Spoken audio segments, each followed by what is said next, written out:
So this is my 2021 Road King Special, and I'm on the path to do what some say can't be done, and others say just shouldn't be done.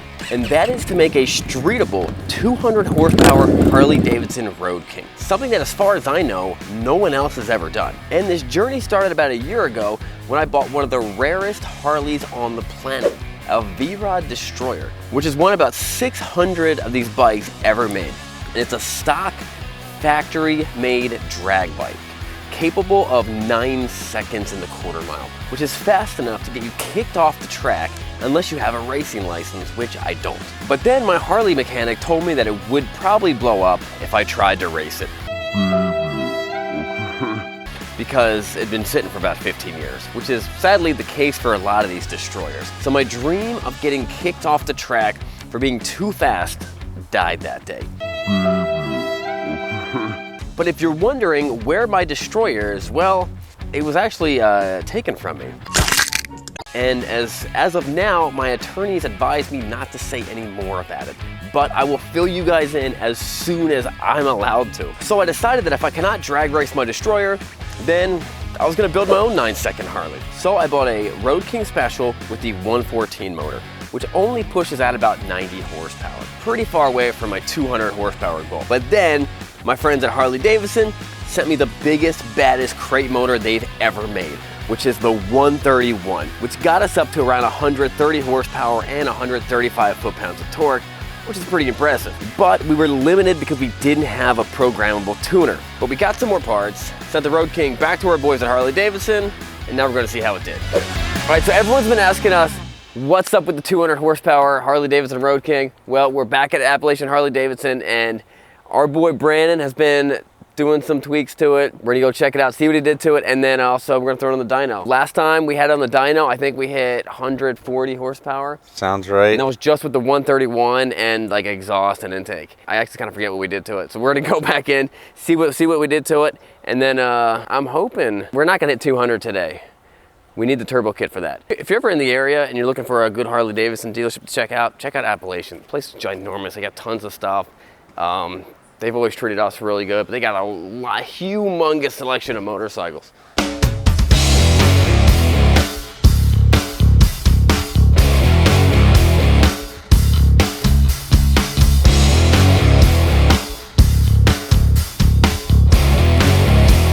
Check it out, Craig. Is that foreshadowing?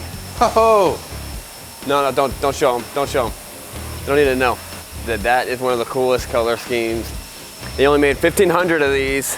This is number 1435. It's called the Revival. I think it looks awesome. Craig, will you like it? I like it. I love that. I saw it as soon as we came in. That blue is awesome. Yeah. Harley Davidson, send me that tin kit. I want my Road King to be that blue. There he is, working hard. Yeah, like what's up, man? Hey, dude. How you doing? Good. What's going on, man? How you been? Good, how are you? Good. You guys remember Brandon? This is Brandon, created in a lab with the sole purpose of making stuff go fast. His official title is Super Master Alpha Tech, but his creators refer to him as Project Pink number 7. Rumor has it, he's never left the service center and sleeps in the dyno room. Nice. Yeah. It's a pretty bike you got here. Yeah, it's pretty good. You know, guy owns it's pretty cool too. I forgot what we had you do to this. So right now we put the new Screaming Eagle Super Sucker cam plate oil pump. Okay. Which right now is nobody can beat. Like it's the best. I heard it was really good. I heard that was a pretty big deal. They kind of waited. They let everybody in the aftermarket release their product, and then it was like, okay, well no, we'll beat your stuff. So right now it is. And then that Ward 580 cam. Okay. And I haven't run it. I was really tempted to put it in there and see what it would do. Yeah. And I have no idea what it'll do. Okay. And then we also had the tuners in. Yeah. It's got the Thunder Max on it now. But I did do, from the last time when we put the engine in, I had old software. Okay. I had the WinPep 7, and now we have WinPep 8, so I did do some before runs. Okay. So we'll have, an accurate, comparison before and after. So what did it baseline at with the 131? I can't remember. I'll have to pull it up in there. They were slightly lower than on the WinPep 7 software. On the horsepower, the torque was like right on. Okay. Yeah, I'll have to pull them up when we get in there. So by you changing the software, we added some horsepower. Is that what you're saying? We lost horsepower. No, Oh, we lost horsepower. Yeah, which is honestly probably to a truer reading. Back. Yeah, I think the difference is like 3, maybe right. 4. It's not. If honestly, we only hit 197, we're gonna have a talk. We're gonna need a little bit more than that. I'm really curious to how this pipe's really gonna perform. This is the part of the video where we both come around and look at the exhaust because we don't remember what's on. Yeah. Yes. Yeah. We ready to put it on the dyno? Yeah. Oh yeah. Yeah, we're nice. ready to hook it up.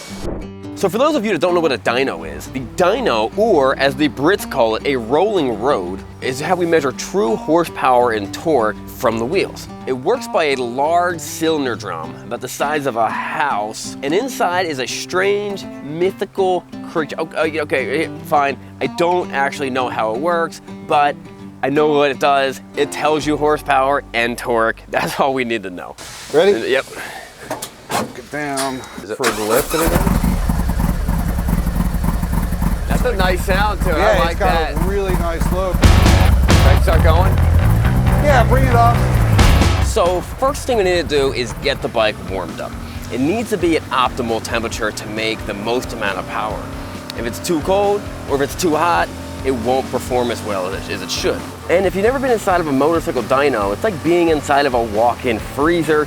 It's very small, except you have 2 giant, large fans. One sucking in air from the outside, and the other one sucking air back outside.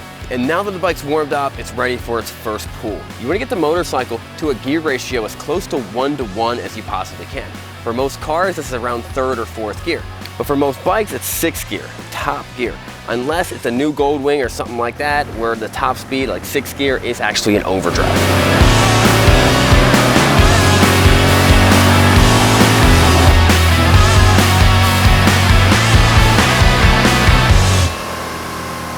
Keep it going or turn Nah, it you off? can shut it off for now. So really, you can see that map still has a lot of work to do. Their software is really good, and it will adapt to it. So, and that's really what you end up doing when you're really tuning and you're getting everything really smoothed down. A lot of this ripple goes away, and you start to the peaks get higher, and you start to broaden. Is 6th gear on these the 1-to-1? Yeah. Okay. So that's not considered an overdrive. Not really. Well, you know what? Did we? I don't think we changed the gearing when we put the chain on. Did we? Kept it the same, didn't we? Yeah, we didn't change it. Yeah. So for final, yeah. 2 mile per hour goes like way past that speedo real quick. Oh yeah, it was crazy. We're not limited anymore. Yeah, like when it hit the speed, I was only at like what 4,500 RPMs. Yeah.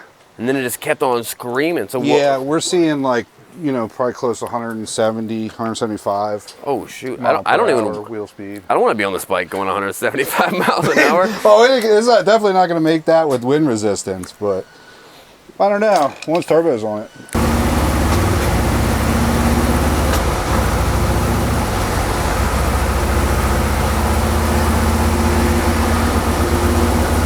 So if you look, like see those ones that have our rear? Yeah. That's right here. Yeah. So that is our live AFR. Okay. And this is our target. Oh, okay, got it. I know we're here to change, just touching the exhaust. So initially we had thought that with the new cam and tuner that we would have gained an instant 15 to 20 horsepower, and then we would tune it in and to get everything a little bit smoother and maybe gain another 5 after we tuned it. But we ended up getting much less than we thought. And since they were using an updated dyno program, which actually showed 3 horsepower less than before, we ended up not gaining anything. You know, I'm thinking we can gain 15. I don't think we're going to jump 20. So maybe we'll get to 155. I don't think so. No, I want to try a couple different things. But yeah, even being off, it wasn't that far off that I figured we would have. We were all expecting you just throw it on there and then bam, we're seeing much bigger. Like yeah, but that 10, know, 20 this more is the horsepower. reality of it all, though. You know, we're putting components together that we really don't know. Yeah. You know, some guys have done it and they've spent the time and tuned them and stuff. But this is how it does work. And you know, then that's where, like, in my brain it starts getting interesting. It's like, well, let's pull the 580 out and put a 550 in, and then see the differences, turbo, non-turbo, and you know. Well, cool. We'll leave this bike with you, and we'll come back You need help getting it out? Nah. Are you sure? Cool, Brandon. Yeah, it's easy. So we left the bike with Brandon for a few days, and he spent about half a day tuning the bike to see what kind of power we could really get out of this thing. So we stopped back at the dyno. We gave Brandon a few days to run this thing through the step tests, get the Thundermax all dialed in. So what you have to do is put the bike under load, different throttle positions, different loads. It basically is a self-learning. Yeah, if you're using the Smart Wave. Now I did start taking some of that, because it does have some limitations. And so I did go back to some of my manual tuning. It is leaps and bounds from what it used to be. It really does do an amazing job compared to what it used to. He's so good, he actually decreased our horsepower from the last time we were here. Yeah, right. Yeah. Well, I got to make it look good somehow, so we're going to gain it. Okay, so basically what we're going to do here, here's the chart, and Brandon did a software update here in the dyno room to the actual dyno and the dyno software. So I'm going to almost say now we have a new baseline. We do. So before we did the cam and the tuner, we had it at 131. Yeah, 131 horsepower and 135.8 foot-pound. Of torque. And that's a corrected number from the old software numbers that we used a few months ago when we originally had this on. So we're going to kind of use that as the new baseline. We did the Super Squirter oil pump. We did the Ward 580 cam. Yep. And the Thundermax tuner this go around. Yeah, and upgraded valve springs. That put us to 141 horsepower and 140 pounds of torque, which is interesting. We really thought it would be more. I really did. Yeah. But don't forget, we're building this. Basically, we're building this as a turbo build. So what is stopping us from getting more power now? Like what we learned with this is the timing on the intake is only closing 1 degree later. After bottom dead, as that piston's traveling. And exhaust, I think, was only like 4 degrees different. The kit that we did here on the 131 has the high flow intake. So we have a high flow intake. This comes with high flow heads. Yeah, these are the CNC Extreme heads, which have slightly larger valves and a reworked intake runner, exhaust port, and they also do work the combustion chamber a little bit on these ones as well. And we have the Screaming Eagle exhaust on. Yeah, the high flow. The high flow exhaust. Cats. Cool. Well, I'm excited. It sounds like next stop's Boost.